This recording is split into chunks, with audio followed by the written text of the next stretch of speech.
There's where the 3 and 4 are. We started late in this process just because I wanted to make sure everybody had a one-liner.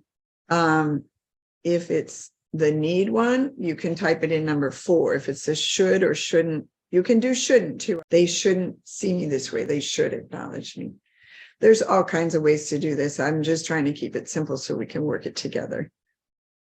Okay, so whatever it is, you're going to write down a number 4 and just write your one-liner, whatever that is. It's a little different how we're starting late in the game just to help you find your situation. And then we're going to go back and fill out the whole worksheet. Okay, so about 30 more seconds to make sure you have a they should or I need them to statement. They should apologize, they should acknowledge, or I need them to apologize and need them to acknowledge. And make sure there's an object. Acknowledge me, acknowledge my viewpoint, acknowledge my efforts, how hard I've tried, whatever. Okay, so let's go back to page 1 then.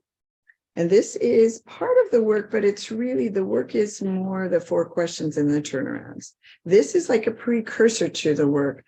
This is the harvesting of your thinking. This is an amazing brain dump where even if you don't do the work, at least you heard yourself.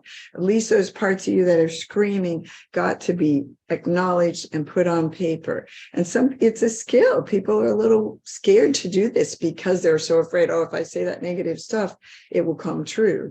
But it is the path out. It really totally heals and turns around and neutralizes the negative thinking once and for all. So I'm not going to have you write in a summary. Just know that you have your situation. It needs to be a moment in time. You can see it in your head. Otherwise, this won't work if you just do a big general. I mean, it'll work, but not as well. If you do a big general thing about your marriage or something, it won't be as good as if you find one moment where your husband did X and you just went, rah! So, okay, number 1 then, I'm going to read it. In this situation, who angers, saddens, disappoints, or confuses you, and why? For example, we're going to fill in these blanks. I want you to do the exact wording that is there. I am angry with, I am blank. They said angry. Let's just use upset or scared or sad, something. Just keep it simple. Don't spend time on that emotion. I like to just say I'm upset to keep it simple, but I am upset with blank because they what? Make sure you don't say because I'm upset with blank because I'll never feel the same now that they told me that. We don't want an I there. It needs to be pointed outward. Even if you're somebody who always beats yourself up, in this case, we need to, this is called a judge your neighbor worksheet. That's how it works. We go ahead and find those judgments. We'll just take a second. You can write more than one, but I kind of want everybody just to pretty much have one, and then you can move on to the next one. Just stay here for a minute with number 1, and then I'll read number 2. I want blank to. What's the crux of it? And if it's something like it's, stop picking their nose, okay, we know that, but, go deeper. If it means picking their nose means they're disrespecting you, I want them to stop disrespecting me. Try to get a little down to what's the real issue here for you. I want blanked.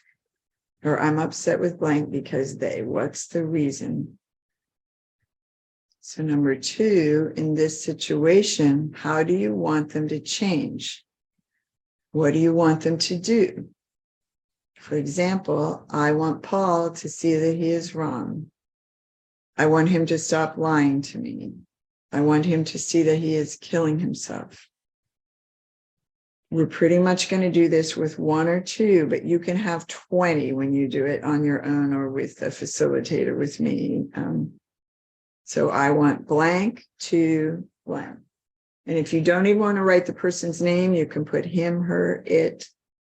If it's about an inanimate object or a group like the government. And even though our thing was about apology, get a little more specific here. Not just that you want them to apologize, you want them to see why you're hurt or whatever it is. they blank. I'm upset with blank because they, he, she, it. I want them to. Those are our first two. Put a number 1 and a number 2, because we really do kind of memorize these judge your neighbor worksheet questions. They're always the same. Number 2 is always I want. Okay, so you should have a one-liner. You should. You may already have a one-liner in one of these, either your should statement or your I need, and then fill in the other, fill in the 3 and 4. In this situation, what advice would you offer to them? It can also be a judgment. For example, Paul should take a deep breath. He should calm down. He should see his behavior frightens me. He should know that being right is not worth another heart attack. And it can also be, he should apologize to me. It can be kind advice. It could also be a judgment. There's no place for I in here, by the way. This really is pointing at another. I know it may be hard. If you can't find that, then ultimately you may need to find a different situation. And then the I need, in order for me to be happy in this situation, in order for you to be happy in this situation, what does your mind tell you? What do you need them to think, say, feel, or do? For example, I need Paul to hear me when I talk to him. I always say this is the, come into your heart of hearts on this one. What's the real need? Even could be almost like a childlike need. And you might say, well, they'll never be able to do blank. It's not about what they could do. It's acknowledging the need. If you can get down to it, it's so helpful. I need Paul to hear me when I talk to him. I need him to take care of himself. I need him to admit that I am right. Get as petty and judgmental as you want. The more you can acknowledge your own needs, that's the path to freedom. And number 5, if you've been real good all these years and not judged or characterized others, because we're definitely told that, especially in marriage counseling, no characterizations of the other person. It's true. All war belongs on paper, not flying through the air, because this is your work. So that doesn't mean those judgments aren't there. So here's where you get to say, what do you think of them? And not in general. They might be an amazing person all the time, but in this situation, get honest. They're self-centered, they're a lunatic, they're unfair. You can use cuss words. It's all okay. Just judge away here. Short statements, adjectives, or adverbs. These are just the little snippy short judgments here. Blank is, and don't try to be kind or spiritual here. And then number 6, again, if you're doing this on your own or in a session with me or the group, you can spend a lot more time harvesting all that, but we're going to keep it moving. What is it about this situation that you don't ever want to experience again? For example, I don't ever want Paul to lie to me again. I don't ever want to see him ruining his health again. I like to do a couple. I often prompt people to say, what is it you don't want to feel, as well as what you don't want to be in the presence of them doing blank. I don't ever want her to say that to me over a text again. I don't ever want to be ignored by somebody again.